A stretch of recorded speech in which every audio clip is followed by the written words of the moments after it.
लीजिए, सुगम संगीत चैनल में मैं हरपाल वैद आप सभी संगीतकारों एवं सभी संगीत प्रेमियों का हार्दिक स्वागत वंदन अभिनंदन करता हूं। और आज एक और संगीत की बहुत ही महत्वपूर्ण जानकारी आप तक पहुंचा रहा हूं। तो भैया हमारे सुगम संगीत चैनल को आप सब्सक्राइब करें, कमेंट करें, लाइक करें और कमेंट में जरूर लिखें कि हमारी जानकारी आपको कैसी लग रही है। तो हमारा मनोबल बढ़ाते रहें आप, और कमेंट में लिखते रहें कि हमारी संगीत की जानकारी आपको कैसी लग रही है। देखिए, जैसे जे कुछ संगीतकारों का, कुछ हमारे जो संगीतकार सीख रहे हैं संगीत, उनकी मेरे पास बार बार डिमांड आती कि सर जी ये बताएं आप कि रागों को हम कैसे सीखेंगे, कैसे हम रागों को समझेंगे, राग होता क्या है। तो जैसा कि मैंने एक लिख रखा है, कॉपी पर लिखा है मैंने कि रागों के पहले उनकी कुछ और जानकारी होना चाहिए कि राग किस चीज़ से बनते हैं, राग होता क्या है और रागों की उत्पत्ति किस चीज़ के द्वारा होती है। तो जैसा कि मैंने ये लिखिया है कॉपी में, आप भी इनको नोट कर लें, उतार लें, फिर मैं आपको बता रहा हूँ। जैसा कि देखिए, हमारे हिंदुस्तानी पद्धति में 10 थाट हैं। तो इन्हीं थाटों से राग उत्पन्न होते हैं। जैसे कि लिखा है ऊपर हेडिंग में, देख रहे हैं आप, थाट को मेल भी कहते हैं। अब जैसा कि थाट क्या है, थाट किसे कहते हैं, थाट कितने प्रकार के होते हैं। तो देखिए, थाट 10 प्रकार के होते हैं, जिन यहाँ भी मैंने लिख रखा है, तो आप इनको देखें, इनको समझ लें, बिल्कुल ये लिखा है। और थाट की परिभाषा क्या है, तो देखिए यह लिखा है परिभाषा, थाट की परिभाषा। तो 7 स्वरों का वह क्रमानुसार समूह जिससे कोई राग उत्पन्न किया जा सके उसे थाट कहते हैं, क्योंकि थाटों से ही राग उत्पन्न होते हैं। तो पहला तो आपको समझना ये पड़ेगा कि थाट क्या होता है, थाट का क्या महत्व है।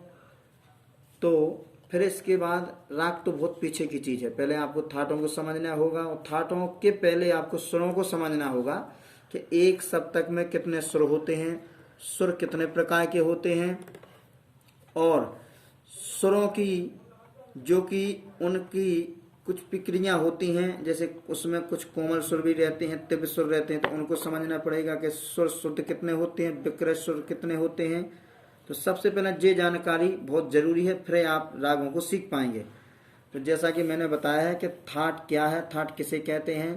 तो देखिए, 7 स्वरों का वह क्रमानुसार समूह जिससे कोई राग उत्पन्न किया जा सके उसे थाट कहते हैं। अब इन्हीं थाटों से राग उत्पन्न होते हैं। जैसा कि मैंने बताया कि हमारी हिंदुस्तानी पद्धति में 10 थाट हैं। तो जैसा कि मैंने इस पर जो लिखा है कॉपी पर, आप ये इनको उतार लें, अपनी कॉपी पर नोट कर लें, इनको सीख लें। अब देखिए, कॉपी पर मैं आपको दिखा रहे होंगे, अब मैं आपको हारमोनियम पर प्ले करके बताता हूँ कि इन्हीं 10 थाटों को कैसे सीखना है। फिर आपको आगे रागों की जानकारी होगी, और भी जो भी संगीत की बहुत महत्वपूर्ण चीज़ें होती हैं, फिर उनको भी आप सीख पाएंगे। तो जब तक आप थाटों की समझ नहीं होगी कि एक थाट में सुर कितने होते हैं, थाट को कैसा बजाया जाता है, जब तक आप राग नहीं समझ सकते हैं। तो इन चीज़ों का अनुभव होना बहुत ज़रूरी है।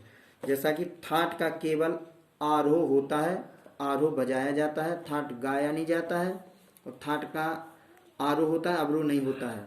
तो देखिए, मैं आपको 10 ही थाट बजा के बता रहा हूँ हारमोनियम पर। आपको मध्य सप्तक की पहली काली से आपको बता रहा हूँ, तो आप देखते रहिएगा हमारे इस जानकारी को। जैसा कि पहला थाट है बिलावल, पहला थाट बिलावल है जिसमें सभी सुर शुद्ध लगते हैं। दूसरा थाट है कल्याण, जिसमें म तीव्र लगता है, बाकी सुर शुद्ध लगते हैं। तीसरा थाट है हमारा खमाज, जिसमें नी कोमल लगता है, बाकी स्वर शुद्ध लगते हैं। चौथा थाट है हमारा काफी, जिसमें गावा नी कोमल, बाकी स्वर शुद्ध लगते हैं। पांचवा थाट है हमारा मारवा, जिसमें रे कोमल, मा तीव्र, बाकी स्वर शुद्ध लगते हैं। छठवां थाट हमारा भैरव, जिसमें रे कोमल और धा कोमल, बाकी स्वर शुद्ध लगते हैं। सातवां थाट हमारा पूर्वी, जिसमें रे कोमल, मा तीव्र, धा कोमल लगता है, बाकी स्वर शुद्ध लगते हैं। आठवां थाट है आशावरी, जिसमें गा और धा और नी कोमल बाकी स्वर शुद्ध लगते हैं। 9वां थाट है तोड़ी, जिसमें रे कोमल, गा कोमल, मा तीव्र, धा कोमल बाकी स्वर शुद्ध लगते हैं। 10वां थाट है हमारा भैरवी, जिसमें रे कोमल, गा कोमल, धा कोमल, नी कोमल ये 4 स्वर कोमल लगते हैं। तो आइए मैं हारमोनियम पे आपको प्ले करके बताता हूँ कि इन स्वरों को कैसे बजाना है। पहली मध्य सप्तक की पहली काली से बता रहा हूँ आपको। जैसे थाट पहला बिलावल, बिलावल को बजाते हैं सा रे गा मा पा धा नी। ये थाट बिलावल है क्योंकि इसमें सभी स्वर शुद्ध लगते हैं। कैसे देखिए सा रे गा मा पा धा नी, ये बिलावल।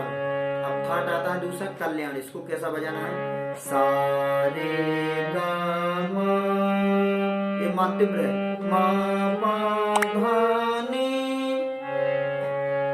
ऐसा देखिए थाट कल्याण कैसे बजाना है सा रे गा मा पा धा नी, एक कल्याण थाट हो गया। अब थाट आता है तीसरा खमाज, इसको कैसे बजाना है सा रे गा मा पा धा नी, क्योंकि खमाज में नी कोमल है। तो देखिए कैसे थाट खमाज सा रे गा मा पा धा नी, नी कोमल। अब थाट आता है काफी, इसमें इसको कैसे बजाना है सा रे गा, क्योंकि गा कोमल है इसमें सा रे गा मा पा धा नी, नी कोमल नी।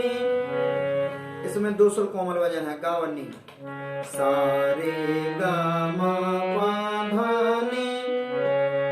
अब थाट आता है 5वां मारवा, मारवा थाट कैसे बजाना है सा रे गा मा पा धा नी, क्योंकि मारवा में रे कोमल मध्य तीव्र है सा रे गा मा पा धा नी, ये मारवा।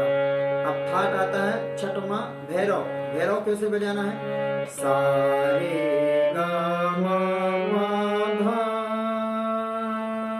नी, क्योंकि भैरव थाट में रे व धा स्वर कोमल है। कैसे देखिए सा रे गा मा पा धा नी। अब थाट आता है 7वां पूर्वी, पूर्वी थाट कैसे बजाना है सा रे गा, गा कोमल मा तीव्र मा पा धा कोमल नी। पूर्वी में रे कोमल, धा कोमल और मा तीव्र। देखिए थाट पूर्वी कैसा बजाना है सा रे गा मा पा धा नी, ये पूर्वी। अब थाट है 8वां थाट है आशावरी, इसको कैसा बजाना है सा रे गा मा पा धा नी।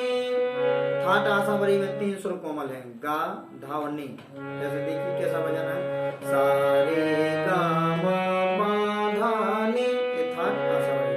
अब थाट 9वां थाट है तोड़ी, तोड़ी को कैसे बजाना है सा रे गा मा पा धा नी।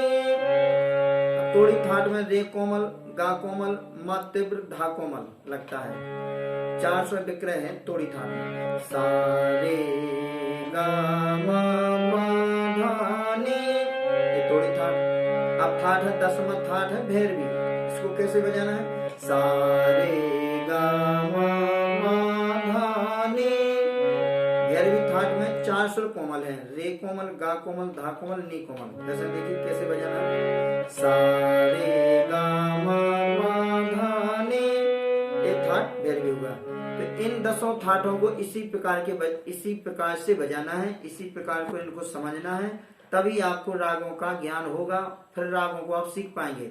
जब तक थाटों को नहीं समझ पाएंगे, थाटों के स्वरों को नहीं लगा पाएंगे, जब तक आप रागों को नहीं सीख सकते हैं। तो पहले आप थाटों को समझें, थाट किसे कहते हैं, थाट कितने प्रकार के होते हैं। जैसा कि मैंने एक कॉपी पे लिख रखा है, तो आप इनको लिख लें, इनको उतार लें, इनको सीख लें। फिर आपको रागों की समझ में जानकारी, फिर आपको आगे की जानकारी आपको इसी के माध्यम से आपको रागों की जानकारी आपको मिलती रहेगी। फिर आप रागों को